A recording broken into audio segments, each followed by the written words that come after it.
രാവിലെ തന്നെ അനിയൻ്റെ വെഡ്ഡിങ്ങിനുള്ള താലിമാല പർച്ചേസ് ചെയ്യാൻ ഇറങ്ങിയതാണ്. ജാനിക്കുട്ടിയും ഞാനും അനിയനും കൂടി ഒരുമിച്ചിട്ടാണ് കേട്ടോ പോകുന്നത്. എന്തോ ഒരു ക്ഷീണമുണ്ട്, അത് ആശാട്ടി കിടക്കുന്നത്.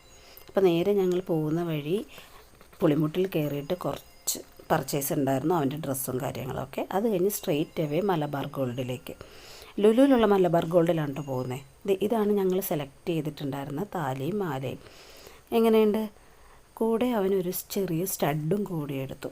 ഇപ്പോഴത്തെ വിലയൊക്കെ അറിയാമല്ലോ, ഞങ്ങൾ നേരത്തെ പ്രീ ബുക്ക് ചെയ്തുകൊണ്ട് റേറ്റ് കുറച്ചാണ് കിട്ടിയത്, കുഴപ്പമില്ലായിരുന്നു. ശേഷം ഞാനും ജാനിയും കൂടി ലുലുവിലുള്ള പ്ലേ സോണിൽ പോയിട്ട് വാട്ടർ ഗണ്ണിലും റോളർ കോസ്റ്ററിലും മാത്രമേ കയറാൻ പറ്റുള്ളൂ. ഒട്ടും ടൈമില്ലായിരുന്നു. അവൾ വാശി പിടിച്ചുകൊണ്ട് മാത്രം ഒരു 5 മിനിറ്റ്സ് അതിന് സ്പെൻഡ് ചെയ്തോന്നേ ഉള്ളൂ. എന്തായാലും ജാൻവി ഹാപ്പിയായി, ഞങ്ങളും. ബാക്കി വിശേഷം നമുക്ക് പിന്നെ പറയാം.